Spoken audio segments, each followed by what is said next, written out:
स्वागत है। आज हम एक बहुत ही दिलचस्प सवाल पर बात करने वाले हैं। हाँ, एक ऐसा सवाल जो शायद हम सब ने कभी न कभी सोचा होगा। बिल्कुल।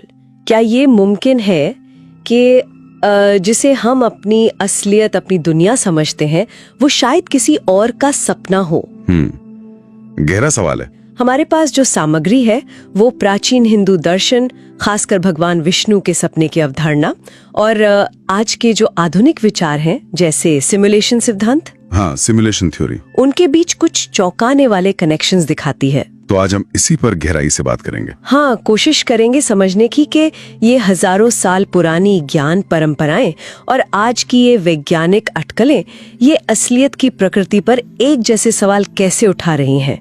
तो चलिए शुरू करते हैं। बिल्कुल। पहले बात करते हैं हिंदू अवधारणा की, विष्णु के सपने की।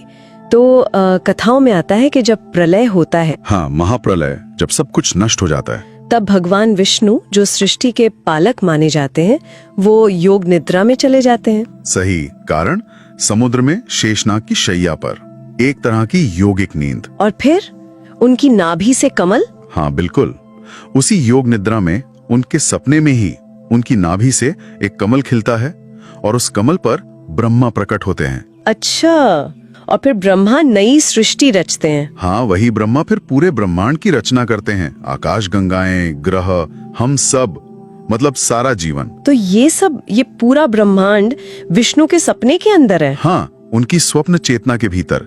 और कहते हैं कि जब विष्णु जागते हैं तो ये ब्रह्मांड, ये सपना विलीन हो जाता है। ये तो सोचने में ही अजीब लगता है कि पूरी असलियत किसी के मन में चल रही है। बिल्कुल। और इसी स्वप्न जैसी प्रकृति को दार्शनिक रूप से समझाने के लिए माया का सिद्धांत है। माया, हाँ सुना है। इसका मतलब भ्रम होता है ना, इल्यूजन। हाँ, आमतौर पर लोग यही समझते हैं, पर यह सिर्फ भ्रम नहीं है। मतलब वो तो है, पर उससे कहीं ज्यादा गहरा है। माया दरअसल वो शक्ति है, वो पर्दा है जो परम सत्य, जिसे ब्रह्म कहते हैं, अच्छा, उस ब्रह्म को ढक लेती है। हाँ। और हमें ये नाना रूपों वाली या अलग अलग दिखने वाली दुनिया का अनुभव कराती है। तो जैसे रात का सपना होता है। हाँ, बिल्कुल वैसी ही तुलना की जाती है। हाँ। जैसे रात का सपना हमें तब तक सच लगता है जब तक हम जाग नहीं जाते, वैसे ही उपनिषद कहते हैं कि हमारी ये जो जागृत अवस्था है, जिसे हम रियल मानते हैं, ये भी चेतना की एक ऊंची अवस्था, जिसे तुरीय कहते हैं। तुरीय, हाँ, चौथी अवस्था। उसके मुकाबले ये भी एक तरह का सामूहिक सपना हो सकती है। इसीलिए वो कहते हैं सर्वम खल्विदम ब्रह्म। मतलब सब कुछ असल में ब्रह्म ही है। हाँ, ये जो विविधता दिख रही है, ये माया का खेल है। वाह। और अब हजारों साल बाद विज्ञान और दर्शन भी कुछ ऐसे ही सवाल उठा रहे हैं। ये सिमुलेशन सिद्धांत, हाँ, सिमुलेशन थ्योरी, हाँ, आजकल काफी चर्चा में। ये आइडिया, हाँ, यस, ये शायद हम किसी बहुत ही एडवांस कंप्यूटर सिमुलेशन में जी रहे हैं, जैसे वो मैट्रिक्स फिल्म थी। बिल्कुल।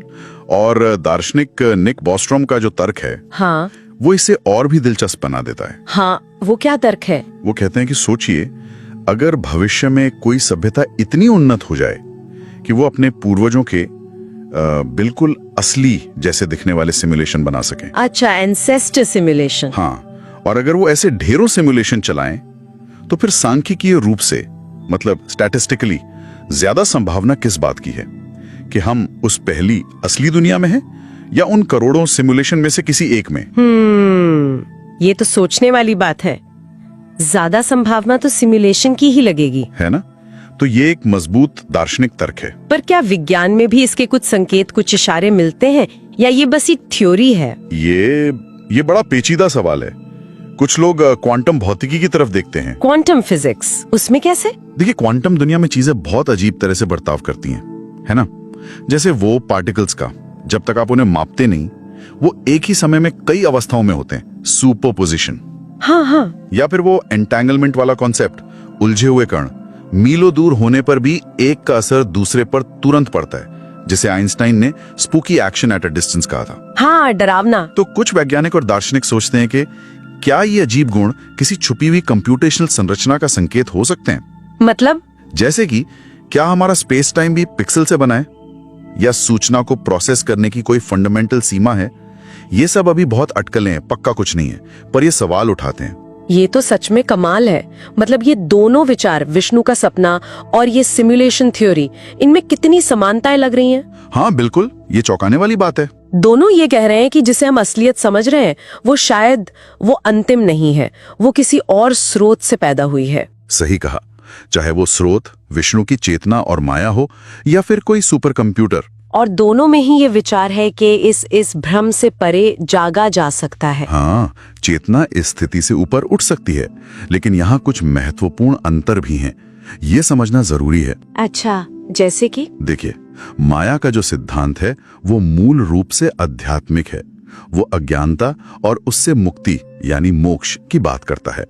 लक्ष्य है आत्मज्ञान पाना, ब्रह्म को जानना। जबकि सिमुलेशन सिद्धांत जो है वो तकनीकी अटकलों से निकला है। वो ये सवाल उठाता है कि अगर हमें किसी ने सिमुलेट किया है तो उनका मकसद क्या है। इसमें वो आध्यात्मिक गहराई नहीं है। और परम सत्य का विचार भी अलग है। हाँ बिल्कुल, हिंदू दर्शन में परम सत्य असीम चेतन ब्रह्म है। सिमुलेशन थ्योरी में आधार वास्तविकता शायद कोई बहुत शक्तिशाली कंप्यूटर या कोई और फिजिकल नियम हो सकता है। मतलब प्रकृति बिल्कुल अलग है। ये सोचना कितना आकर्षक है कि हजारों साल पहले ऋषि मुनि अंदर ध्यान लगाकर और आज के वैज्ञानिक बाहर दुनिया को देखकर, हाँ, दोनों एक ही जैसे बुनियादी सवालों पर पहुंच रहे हैं। वास्तविकता क्या है? सही बात है। और ये भी दिलचस्प है ना कि ध्यान जैसी जो प्रक्रियाएं हैं, मेडिटेशन, वो वाकई में दिमाग की संरचना और हमारी समझ को बदल सकती हैं। हाँ, न्यूरोसाइंस ये दिखा रहा है। तो हो सकता है कि प्राचीन ऋषियों ने इसी तरह की बदली हुई चेतना अवस्था में कुछ गहरी बातें समझी हो और उन्हें व्यक्त करने के लिए उन्होंने अपने समय के सबसे अच्छे रूपकों का इस्तेमाल किया, जैसे कि एक दिव्य सपना। ये बिल्कुल संभव है। तो आज हमने देखा कि कैसे ये दोनों विचार, विष्णु का सपना और सिमुलेशन सिद्धांत, हमें अपनी मानी हुई रोजमर्रा की असलियत पर सवाल उठाने के लिए मजबूर करते हैं। बिल्कुल। ये हमें याद दिलाते हैं कि वास्तविकता शायद उतनी सीधी सादी नहीं है जितनी हम मान लेते हैं। शायद वो हमारी कल्पना से भी ज्यादा अजीब और ज्यादा जटिल है। हाँ, और रहस्यमयी भी। चाहे हम इसे एक दिव्य खेल माने या एक कंप्यूटर प्रोग्राम या बस प्रकृति के नियमों का नतीजा।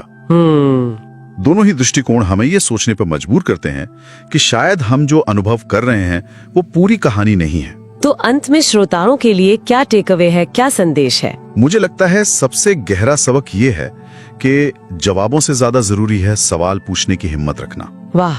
ये पूछना कि हमारी समझ की जो सीमाएं हैं उनके पार क्या है, और इस विशाल रहस्य के बीच हम चाहे किसी दिव्य मन के सपने के पात्र हों या सिमुलेशन के जीव, या इस प्राकृतिक ब्रह्मांड में विकसित होती चेतनाएं, शायद हम सब मिलके किसी ऐसी चीज का हिस्सा हैं जो हमारे अकेले होने से कहीं ज्यादा बड़ी है। ये खोज जारी है। हाँ, ये खोज हमेशा जारी रहेगी।